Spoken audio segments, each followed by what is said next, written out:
I'm here, guys. Oh, does that go?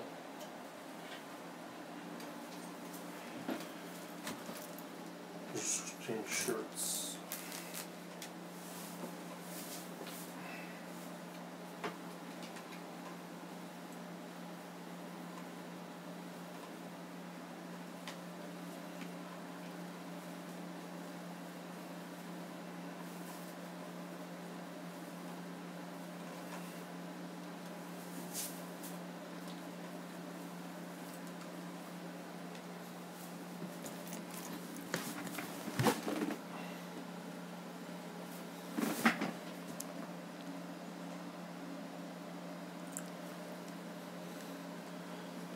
So, Spider-Man Homecoming.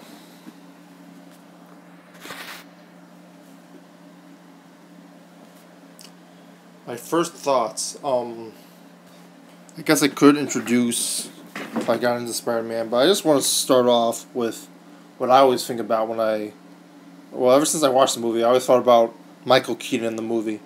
Before the trailer came out, when the trailers came out, I was like, Batman and Spider-Man. And they didn't really express anything about his role in that. Okay. Big deal. Marvel trailers don't explain anything. They're a big waste of budget and money. I hope they didn't spend a lot of money on those budgets.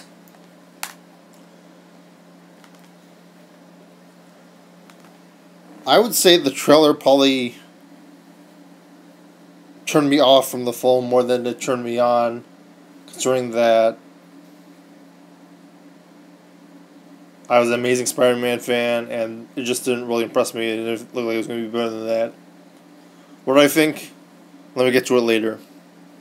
Anyway, Michael Keaton. Didn't say anything about Michael Keaton.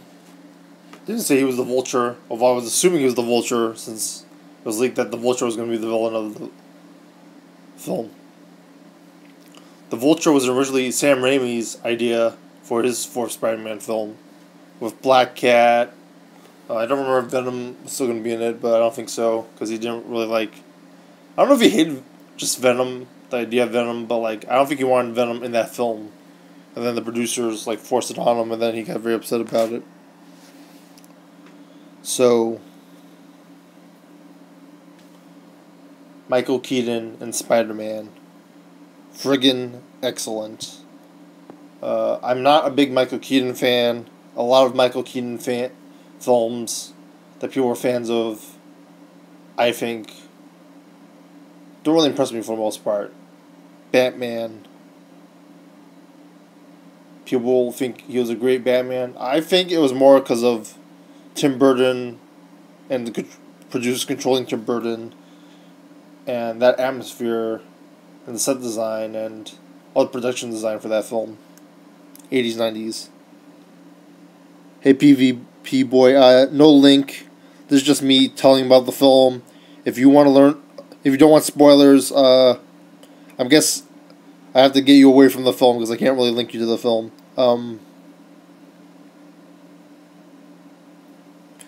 If you're interested about any non-spoiler ideas for the film, I can express that, but I can't really link you to a link of the film because that would be illegal, and I can't really do that. Anyway, Michael Keaton in Spider-Man v. Vulture, opposed to Batman vs. Superman. Anyway, Michael Keaton is freaking excellent in this. I don't really like that many Michael Keaton things. Again, Batman, I don't think he was... Some people really like him in Batman. I think he was just in a really good Batman film, that first one. The second one, people like it was dark. I have more of a License to Kill perspective on that. Some people like it, some people hate it. Michael Keaton is freaking excellent in this film. From the moment he's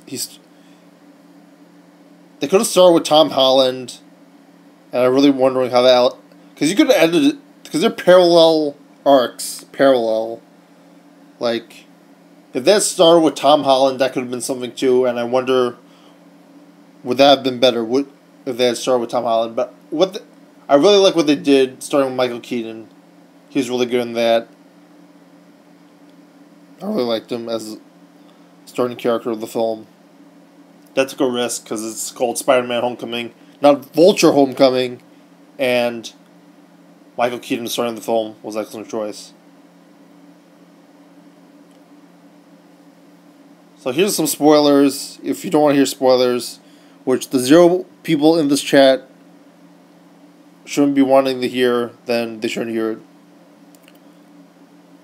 So, spoilers for... I mean, I don't even know if this is going to really ruin the experience, because they just want, in my opinion, the acting, the casting, the large cast, ensemble cast, probably the best ensemble cast since The Martian by Ridley Scott. Pretty much. So, if you don't want to hear spoilers, get out of here.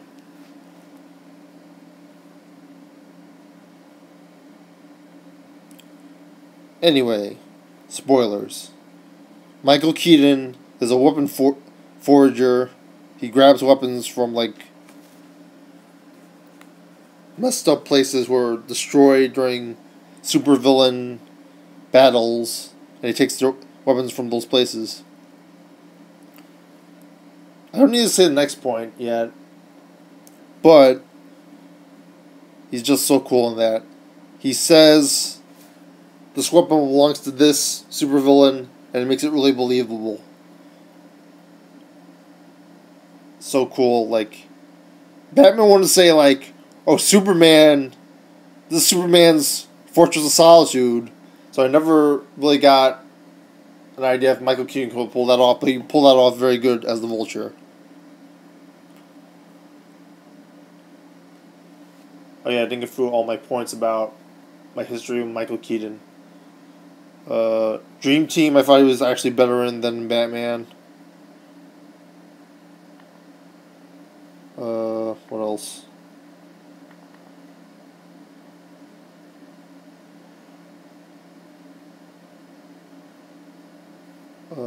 Beetlejuice is excellent. I liked him in that. I don't like most people. The other guys, he was good. RoboCop, I enjoyed him in, even though it wasn't the best film in the world. It was still enjoyable because of him. Spotlight was an excellent film that he was in. Did a lot of drama there. Very good job.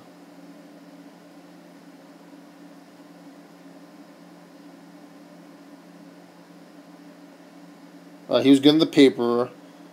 Birdman, I think he was just used because he was Batman. I don't know if he's actually a good actor in that, and I think it was more because of the director, much like Batman was. I'm trying to remember if I'm forgetting anything else. I really don't remember Gung Ho.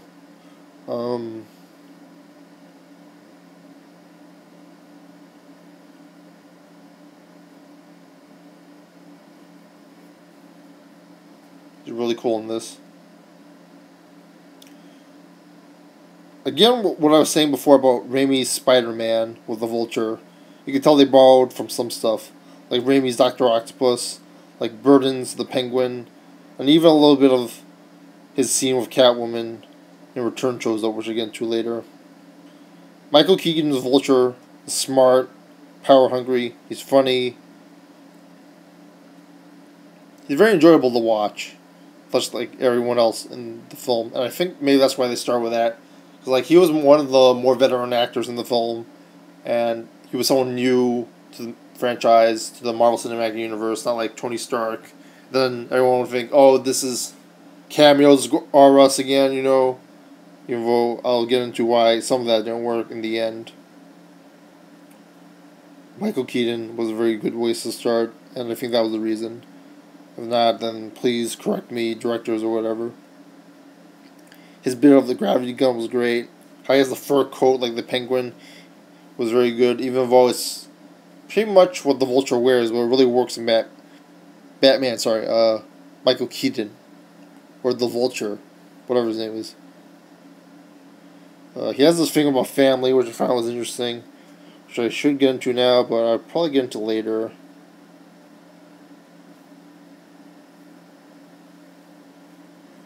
One interesting idea they could have done, which I'm gonna say now because they didn't do it, was they had made the Vulture like this Air Force specialist, and like he makes mass weapons, like mass fighters, airplane fighters, to sell across the world or something.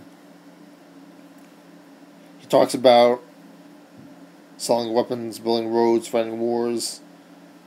Possibly because he had that thing against the government early on in the film, and I think that's a great payoff for that.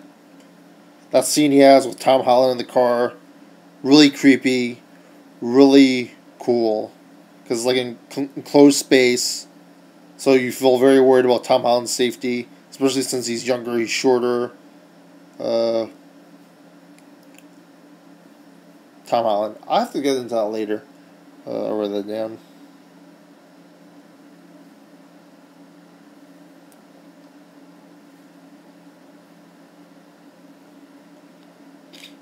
I mean, I don't think this is the most intellectual Spider-Man, but there's definitely a lot of the production design. Very memorable characters. Very good action scenes, which we're going to do. Lots of cool stuff.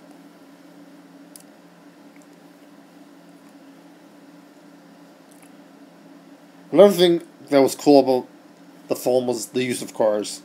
In the beginning of the film, Tom Holland, Peter Parker, I keep going with Tom Holland, but I really don't think he's Peter Parker, which I'll get in a moment.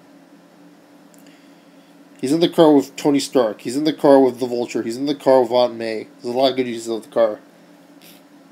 Cars are a big thing in Spider-Man even. Tobey Maguire, Amazing Spider-Man. They're always like a woman in the car. Because, you can show off super strength from Spider-Man that way. Tom Holland pulls off the dramatic, the serious quite well. He can be annoying at times, but that's Marvel's so-called humor. The woolly, non-witty writing that's mass-produced.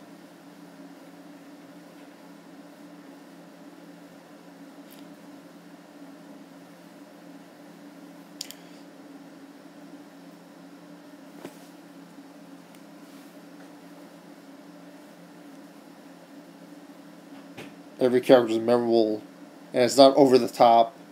I felt like the Flash from the Amazing Spider-Man series was a little bit over the top, or a little bit too mean, and a little bit too much of parody while being mean also. An exaggeration. These were very relatable, real cool characters. They were characters they created, not, I don't know if it's because of the acting or the writing or the directing, but they just really got you immersed in the film. If you watch it, you'll see. I'll get to it in a moment.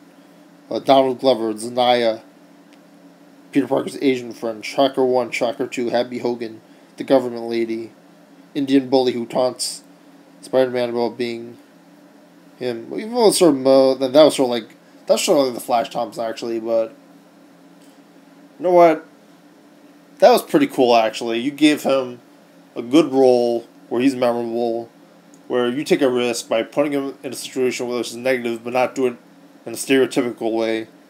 It's sort of whitewashed, but it's still pretty cool in my opinion.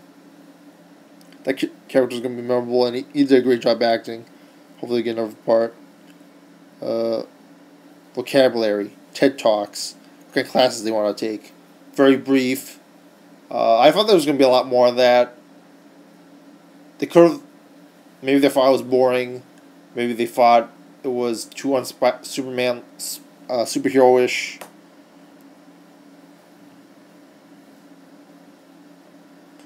It was weird. I thought it was going to be a high school drama. I thought it was always described like that. And they seem to have pulled away from that. And I think it pays off very well. It feels like a superhero film as a result, more that way.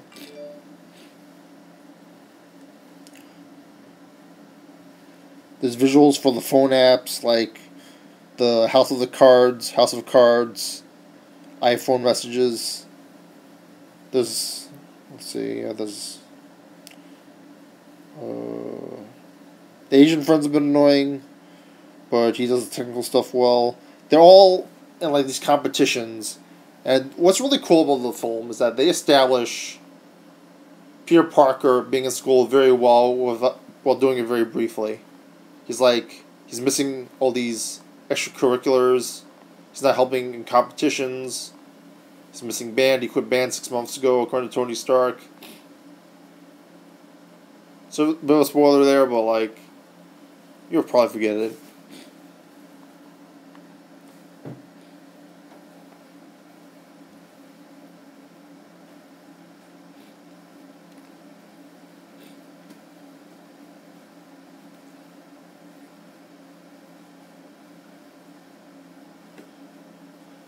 They do the band. I'm trying to remember all the classes. It's so brief, but, like, it's pretty cool. I mean, it makes different characters, different little things that they put, like the classes and everything, make it really memorable. It's directed by John Watts. I'm trying to remember if that was the Warriors guy, but if that was, maybe that's why it was such an ensemble piece. Zanaya was good dramatically. He has a voice that doesn't sound like it's from Mortal Kombat Annihilation, but, like, you know, I don't mind it actually. Like, foreign voice, that's legitimately how they talk. It doesn't really bother me. But, you know, she sounds like she's a student, smart student. Everyone. There's an Asian girl in the film too. Is concerned about. She's given something to do, you know. She's concerned about Peter Parker not joining the team or whatever, and that's pretty cool. They put so much stuff in this.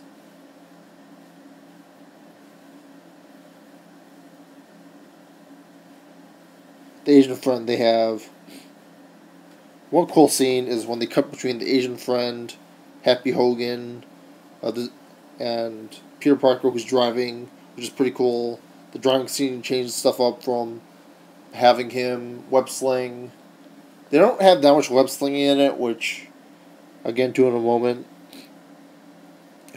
They give him 2 computers on 2 sides, so it gives something for the Asian friend of Peter Parker to do, which is pretty cool. That's a visual for directors to have, for audiences to see.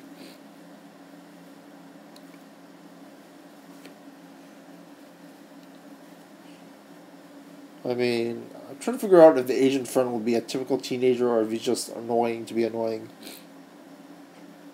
I mean, he was supposed to be funny, not annoying, but he was annoying to me.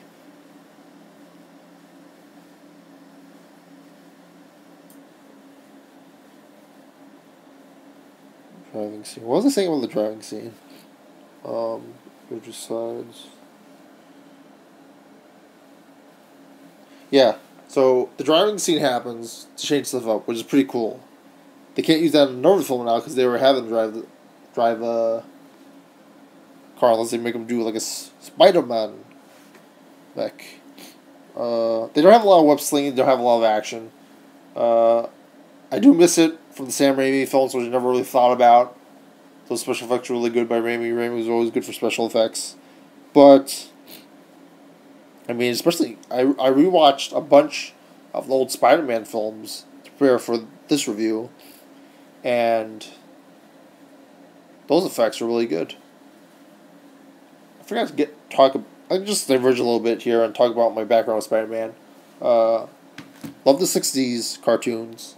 Hated Amazing Friends. I think there's another cartoon which is pretty good too. So, such a good franchise for like cartoons. Ultimate Spider-Man I liked, even though Wikipedia says everybody hates it. Spectacular I didn't really get. I don't know why everybody likes that one. They completely ruined Venom.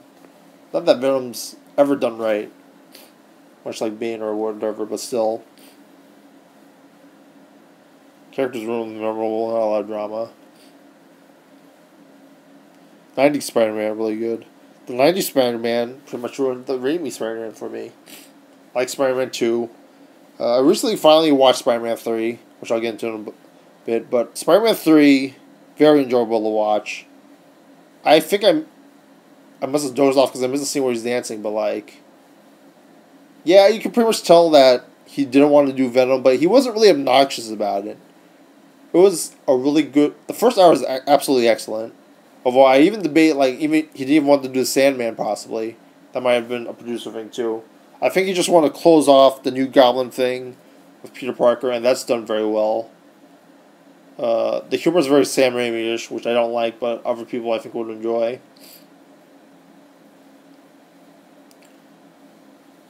I don't think it was too many characters that ruined the film. I think it's just the fact that Sam Raimi didn't want to use those characters. But anyway, so every second or third film, Homecoming 2, Homecoming 3, how many Homecomings can Peter Parker have? We have Peter Parker pretty much leave the franchise, and then we have to reboot again. This is pretty solid. I mean, I didn't like the Sam Raimi Spider-Man, but this they did so much different from the 90s Spider-Man cartoon that I felt this was very enjoyable. I mean, even the Sam Raimi Spider-Man actually isn't a carbon copy of Spider-Man, the 90s cartoon either, now that I think about it, because you don't have, like, the Star Wars-ish laser weapons. I mean, the animation for that series was not that good. It was mainly the story that was great. Thanks to John Semper Jr. Raimi's obviously has better production. I'm trying to figure out how much should I talk about before I get off track. Anyway, pretty much, Raimi's probably had the best production. Homecoming. I mean, it's a little bit unfortunate that they have to do the whole MCU thing too, because like I feel like that holds that back a little bit. I'll talk a little bit about the ending. Why does anybody want Spider-Man to be an Avenger? Like, what does everybody have to be an Avenger? That's so annoying. The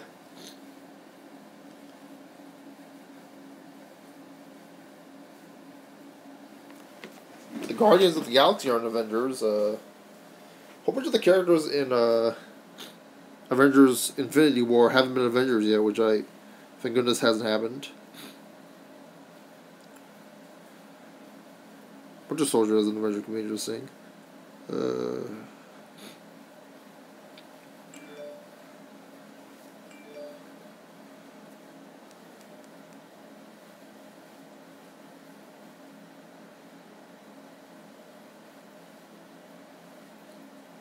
I didn't feel like it fit where there was a film for him to be an Avenger. Like, I felt like this had to be Spider-Man only.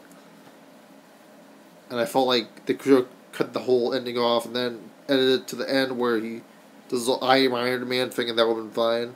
Where he should have done the I Am Iron Man thing with Avengers.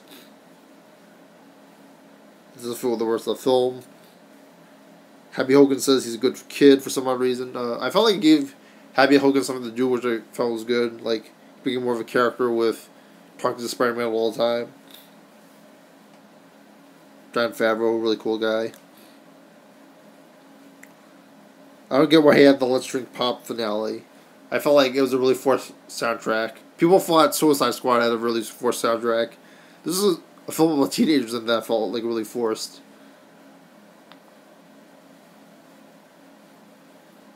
Come on, man.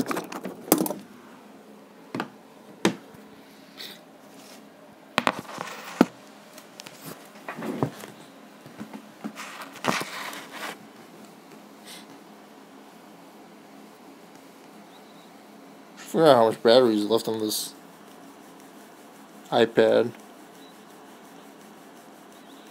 I should probably quit it here before, so I can delete that part of the live stream off. So that was probably very loud, but I probably gotta finish.